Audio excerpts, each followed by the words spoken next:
Hey guys, this is Sam with Geek and this is Samuel Rambles. Now, I'm probably going to have to defend my opinions now because a lot of people take things too seriously on the internet. Now, let me first off by saying that all of you who think I hate Uncharted 2, you're a bunch of stupid motherfuckers who don't know what the fuck they're talking about.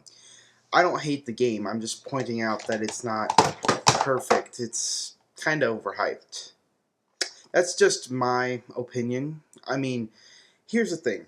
Everyone who gave, not everyone, but most of the people who gave the major reviews on Uncharted 2, the people who gave it 10 out of 10s, are PlayStation editors. So I can understand why they give it a 10 out of 10. But most of the new innovations in Uncharted 2 I've had on the Xbox since 2007, so they're nothing really special to me anymore.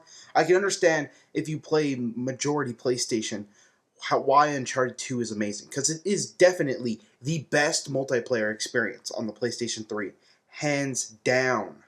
It is amazing what they've done. They've taken all the limits of PS3 and worked around most of them. So, Uncharted 2 is definitely the best multiplayer game on PS3. But just like I said with Mad World, I'm not going to praise something that's been on other systems or that's, new to this console. I'm not going to, politically correct myself for the PlayStation 3 and praise the shit out of this game. I'm an Xbox person too. I play all consoles, and this is nothing special to me. I am a gamer, and I've had other experiences other than PlayStation. So I can't obscure my vision towards specific PlayStation, and the fact that, Uncharted 2 passed a lot of PlayStation's flaws doesn't mean I can't, cater to it. I mean, and a lot of people are calling me an Xbot. I gave Halo 3 a 7. I gave Gears of War 2 an 8. And I think I gave Fable 2 an 8 as well. And to say that I'm giving Uncharted a 9 makes me an Xbox fanboy, I think you need to get your head out your ass. I don't know. And then people who say that I'm hating on Halo 3 ODST and that the story's amazing. Yeah. You're honestly telling me that if they made a movie out of the same exact storyline as this game, that you would still praise it? If they made a book of Halo 3 ODST and it was the exact same storyline, you would praise it? I don't think so. I think that you're one of the people who obscures their vision towards what video games have been for the past 20 years. Most of them have had shitty stories. However, small gems like Uncharted 2 have actually told their stories well. I mean, first it was cheesy, but it's gotten really good since then. So, yeah, that's why I'm giving it a 9 instead of an 8. Well, but I'm not going to review it because I'm not the PlayStation editor. That's Vane Zeiler's job. So, if you bitch at the review score, don't bitch at me. Um, yeah, so I would give it a 9. But I wouldn't give it a 10 because it just, like, the thing is that the multiplayer experience is the best on the PlayStation 3, but it's not the best I've played this generation. It's not one of the best games I've played this generation. I mean, there's a lot of other games that have better experiences. Call of Duty 4 is still the best multiplayer experience I've played this generation. And Uncharted 2 hasn't topped that. And I haven't played the PS3 version of Uncharted. I mean, Call of Duty 4, maybe that's better in terms of multiplayer experience, but the best exclusive so far is Uncharted 2. And that's saying something because it uses P2P, unlike the majority of PS3 shooters. Um, so that's interesting, isn't it? Um, Now you see, I'm not going to, and a lot of people have told me that I should give it a higher score based on effort. I'm a huge Silicon Knights fan, okay? I love Blood Omen. I loved Eternal Darkness, but I'm not going to sit here and give Too Human a 10 or a 9 or an 8 because I love the company and I love the things that they've done in the past. That's stupid. And they spent over 10 years on Too Human, and that doesn't mean that I'm going to kiss their ass because of it. So, yeah, why should I award them A for effort? That's stupid. You're a consumer. You guys should be more cynical than this. You're spending your hard-earned money on these games. I'm a very cynical person because I see it from a consumer's point of view very often. I don't get like a lot of the perks that, would make me, ask his companies, all right? The thing is that I am a cynical person because I am a consumer myself. I buy a lot of the video games that I review. So being cynical is part of me because I pay money.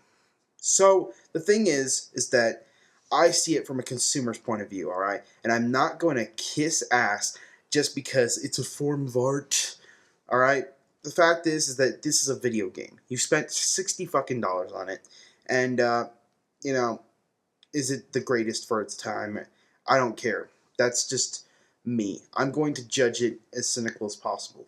And I know that Fallout 3, I may have been a bit too easy on it, but you're asking what I would give a 10 out of 10? I would have gave Fallout 3 Game of the Year Edition a 10 out of 10. Why? Because it had all the expansion packs, which were very high quality expansions, all into the regular game. And I think that would deserve a 10 out of 10. Like PlayStation 3 owners, now you have all the expansions. I think Fallout 3 is now the best purchase that you can get right now on the Game of the Year edition. Don't buy Fallout 3 right now. I know a lot of stupid people who are like, Fallout 3 is cheap now, Samuel, I'm going to buy it. No, wait for the Game of the Year edition. I think that that's the best buy that you can get this entire year. But that's just me. And, yeah. So the thing is that you have to be cynical, and that's just my opinion. I think that, reviewers should have more of an open mind, and that if you've played other systems, you can't just obscure your vision towards one system. And that's what I think a lot of these reviewers did. And that's why it's so highly praised. Because a lot of people did the same for Mad World, like I've said. And Mad World is nothing special if it was on any other console. It's only special because it's on the Wii. You see, I can defend my opinion unlike the majority of people on here on YouTube who send their minions to tell them that it's their opinion. The fact is that opinion can be wrong. Like I've said before, I give Halo 3 a 7, and looking back on it, I was pretty stupid for doing so. Halo 3 has a lot more to offer than I thought, and spending more time with the game over the years has opened my mind and seen that it's not as bad as I think it is.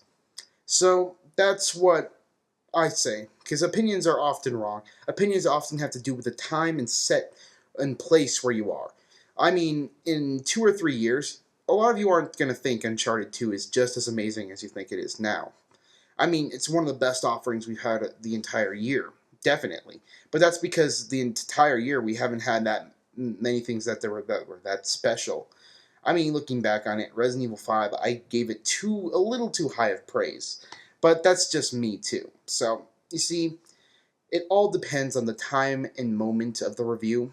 A lot of people will look back on their older reviews and say, wow, I was pretty stupid back then.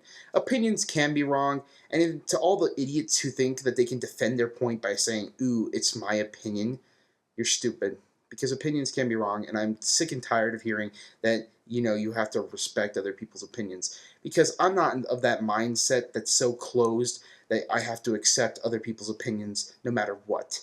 Were people supposed to accept that it was, that that racist opinions that some people are inferior? You see what I mean? Opinions can be often skewed. I mean, you can say that you can respect other people's opinions. That's why I have a big problem with Darkness of the Curse fans, who often say that it's his opinion that I should respect it. But he doesn't really respect Fox News's or CNN's opinions, does he? That's the hypocrisy of this entire opinion defense. Now, I'm going to show you how the pumpkin tomatoes are doing. I only grabbed 2 of the 3, but look at this. See, they're starting to look more like tomatoes now. And here's the Siamese twin one. Pretty cool, huh? So, as those ripen, I'll probably put them in Samuel Rambles. Next week, they should be red. So, Samuel out.